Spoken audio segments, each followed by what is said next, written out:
আসসালামাইকুম, welcome back to bright multimedia Facebook page and YouTube channel. আজকে আবারও this is Irfan Sajjad and আজকে আমরা সিকিউ একটা সলভ করবো, সেটা হচ্ছে অষ্টম অধ্যায়ের রেচন প্রক্রিয়া থেকে। এসএসসি বায়োলজি বরাবরের মতো এসএসসি বায়োলজির সৃজনশীল সলভেন্সি ক্লাস আমাদের চলতেছে এবং এখানে আজকের ক্লাসে today in this video I am going to solve a CQ from the 8th chapter. So এখানে 8th চ্যাপ্টারের প্রথম যে সিরিজটা আমরা সলভ করব, এইটার উদ্দীপকটা আমরা পরে করি। আগে আমরা ক আর খটা দেখব যে এখানে আসলে কি বলছে। হাইলাস কি, অর্থাৎ হাইলাস কি? হাইলাস আমরা জানি যে কিডনিতে যেখানে অ্যাকচুয়ালি মেডুলাগুলো থাকে বা রেনাল পিরামিডগুলো থাকে, তার সামনের অংশ বা অবতল অংশের ভাঁজকে, বৃক্কের অবতল অংশের ভাঁজকে হাইলাস বলা হয়। এইটা আমরা বলে দিব এখানে।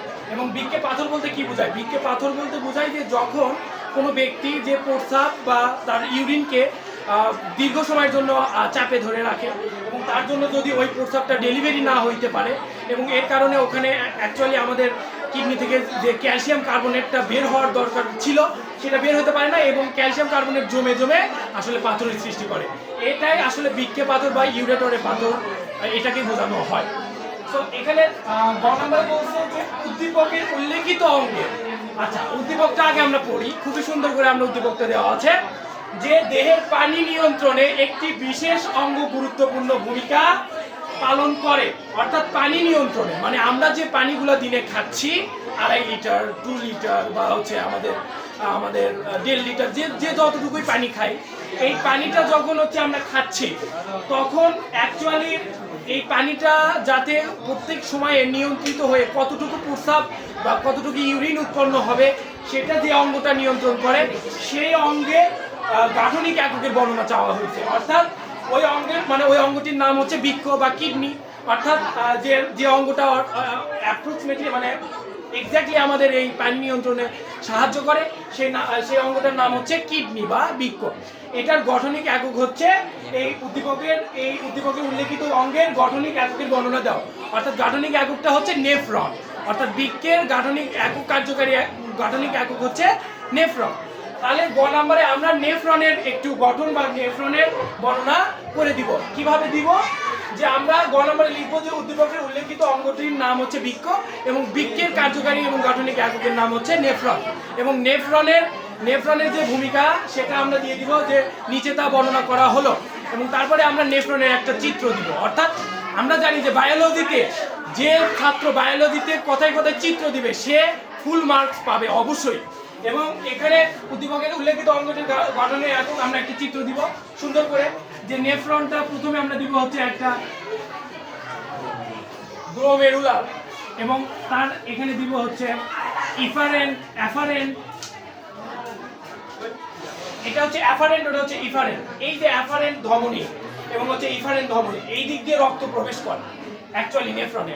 আর নেফ্রন হচ্ছে এক একটা কিডনিতে নেফ্রন 10 থেকে 12 লক্ষ নেফ্রন থাকে। আমাদের রেচন প্রক্রিয়ার ক্লাস আমাদের অলরেডি ইউটিউবে আপলোড আছে এবং ফেসবুক চ্যানেলেও আপলোড আছে। আপনারা প্রত্যেকটা স্টুডেন্ট যারা আছেন তারা সবাই দেখে নেবেন অবশ্যই। এবং হচ্ছে এখানে আমরা পেঁচানো কিছু নালিকা দিব অবশ্যই। এই যে জায়গাটা এটা হচ্ছে গ্লোমেরুলার বা বুম্যান্স ক্যাপসুল। এটাকে বলা হয় বুম্যান্স ক্যাপসুল।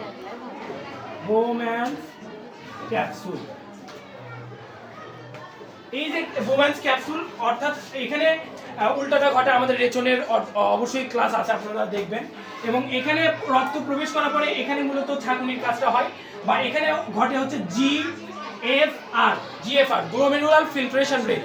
এখানে ঘটে হচ্ছে জিএফআর অর্থাৎ 125 কিউবিক সেন্টিমিটার পার মিনিট এবং তার সাথে 124 কিউবিক সেন্টিমিটার পার মিনিট দেহতে ফিরে যায়। অর্থাৎ প্রত্যেক মিনিটে মাত্র 1 কিউবিক সেন্টিমিটার মূত্র উৎপন্ন হয় এখানে বুম্যান্স ক্যাপসুলের অগ্রভাগে। ঠিক আছে?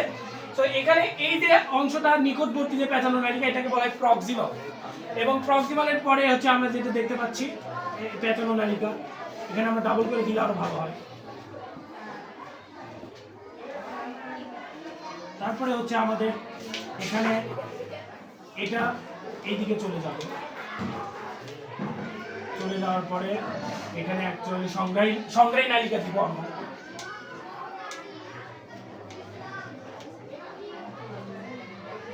আমরা খুব সহজে আমরা বোর্ডে আর্ট করতেছি দেখে আমাদের হয়তো চিত্র অতটা ভালো হচ্ছে না, কিন্তু যারা শিক্ষার্থী যারা আছেন তারা অবশ্যই খুব সুন্দর করে খাতায় এই চিত্রটা দেওয়ার চেষ্টা করবেন। যদি এই চিত্র আপনারা দিতে পারেন, তার সাথে যদি নেফ্রনের চিহ্নিত চিত্রটা দিতে পারেন, অবশ্যই you will get the full marks of সৃজনশীল গ নাম্বার।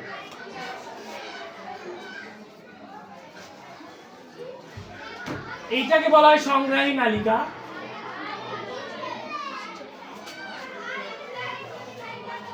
আচ্ছা, এই দিক দিয়ে যখন রক্ত এখানে প্রবেশ করার পরে এখানে ছাঁকুনির কাজটা হয়, অর্থাৎ জিএফআর ঘটে। জিএফআর ঘটার পরে এখানে প্রত্যেক মিনিটে মাত্র 1 কিউবিক সেন্টিমিটার মূত্র উৎপন্ন হয়, এবং যে আমাদের এই দিক দিয়ে এটাকে বলা হয় অ্যাফারেন, এটাকে বলা হয় অ্যাফারেন, এটাকে বলা হয় ইফারেন। এই অ্যাফারেন দিয়ে রক্ত প্রবেশ করার পরে এখানে ছাঁকুনির কাজ হয়, যেখানে র ম্যাটেরিয়াল মানে যেগুলো নাইট্রোজেন বেসড যেগুলো বর্জ্য পদার্থগুলো, এইটা হচ্ছে এই দিক দিয়ে প্রবেশ করে এই যে হেনলির লুপ, এটাকে বলা হয় হেনলির লুপ। এটা আরেকটু চিকন হবে অবশ্যই। এই হেনলির লুপ দিয়ে সংগ্রাহী নালিকাতে প্রবেশ করে, এবং সংগ্রাহী নালিকা দিয়ে বৃক্কের পেলভিসে বা হচ্ছে অ্যাকচুয়ালি ওই হাইলাসের মানে যেখান দিয়ে অর্থাৎ আমাদের ইউরেটারের শুরু হয় সেই অংশটাকে বলা হয় পেলভিস, এবং পেলভিসে প্রবেশ করে হচ্ছে মূত্র, এবং মূত্র ওখানে প্রবেশ করে, এবং বিশুদ্ধ যে রক্তটা, যেটা নাইট্রোজেন বর্জ্য পদার্থ এখানে ত্যাগ হয়ে যাওয়ার পরে বিশুদ্ধ যে রক্তটা, এটা ইফারেন ধমনী দিয়ে অবশ্যই বৃক্কের শিরাতে প্রবেশ করে, এবং বৃক্কের শিরাতে প্রবেশ করে ওইটা হার্টের দিকে চলে যায়। তো এইভাবে আমরা গ নম্বরের ভূমিকাটা ব্যাখ্যা করে দিব। আর ঘ নম্বরে বলছে যে উল্লেখিত অঙ্গটি বিকল হলে, অর্থাৎ এই উল্লেখিত অঙ্গ অর্থাৎ বৃক্ষ, আর বৃক্ষ যদি বিকলাঙ্গ হয় বা বিকল হয়, তাহলে ওখানে দুই ধরনের প্রসিজার আছে। একটা হচ্ছে কিডনি ট্রান্সপ্লান্ট, আর একটা হচ্ছে ডায়ালাইসিস।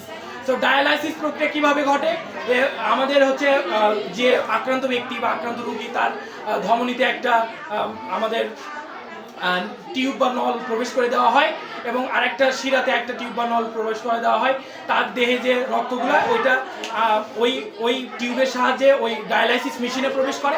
ডায়ালাইসিস মেশিনে প্রবেশ করার পরে সেখানে রক্ত পরিশোধিত হওয়ার পরে যে নাইট্রোজেন ঘটিত বর্জ্য পদার্থ আছে সেগুলো ত্যাগ হয়ে আবার বিশুদ্ধ যে রক্তটা সেটা আবার শিরার মাধ্যমে ওই মেশিন থেকে শিরার মাধ্যমে রক্ত প্রবেশ করে মানুষের দেহে।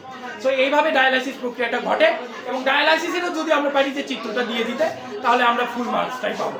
এবং আমরা কিডনি ট্রান্সপ্লান্টের ক্ষেত্রে আমরা জানি যে শুধুমাত্র ব্লাড গ্রুপ ম্যাচ করলে হয় না, এখানে অবশ্যই কিডনি ট্রান্সপ্লান্টের ক্ষেত্রে আমাদের টিস্যু ম্যাচ করতে হয়, তার সাথে ব্লাড গ্রুপও ম্যাচ করতে হয়। অর্থাৎ কিডনি টিস্যু ম্যাচ না করলে আমরা ডোনার রোগীকে কিডনি দিতে পারবে না। সো এইটা উল্লেখিত অঙ্গটি বিকল হলে আমরা দুই ধরনের চিকিৎসা ব্যবস্থা এখানে আমরা তুলে ধরবো। একটা হচ্ছে ডায়ালাইসিস, আর একটা হচ্ছে কিডনি ট্রান্সপ্লান্ট বা কিডনি প্রতিস্থাপন প্রক্রিয়া। সো ধন্যবাদ সবাইকে। এই সৃজনশীলটা খুবই ইজি, এবং অষ্টম অধ্যায়ের এই সৃজনশীলটা খুবই গুরুত্বপূর্ণ। এসএসসি 2027 এবং 2028 সবাই এই সৃজনশীলটা সলভ করার চেষ্টা করবে। ধন্যবাদ সবাইকে। আসসালামু আলাইকুম।